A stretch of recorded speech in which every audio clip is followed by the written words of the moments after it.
আল্লাহ, তোমার রহমতের সামনে আমার গুনার তো কোনো অস্তিত্ব নাই মওলা। আমার গুনাহ না হয় পাহাড় পরিমাণ হবে, বেশি থেকে বেশি আসমান পরিমাণ হবে, না হয় পুরা পৃথিবী পরিমাণ হবে।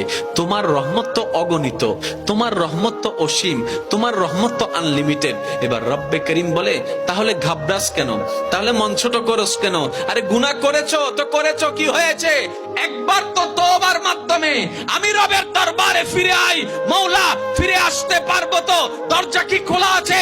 রব্বে করিম বলে, মরণের আগ পর্যন্ত, কিয়ামতের আগ পর্যন্ত, সূর্য পশ্চিম আকাশে ওঠার আগ পর্যন্ত দরজা খোলা আছে, দরজা খোলা আছে, দরজা খোলা আছে। এবার বান্দা বলে, মাওলা 24টা ঘন্টার কোন টাইমে আসলে সেই দরজা খোলা পাবো? রব্বে করিম বলে, আরে ব্যাংকের দরজা খোলা থাকে নির্দিষ্ট সময়ে, অফিস আদালতের দরজা খোলা থাকে নির্দিষ্ট সময়ে, এমনকি ঘরের দরজাও খোলা থাকে নির্দিষ্ট সময়ে, এর বাইরে যাই না।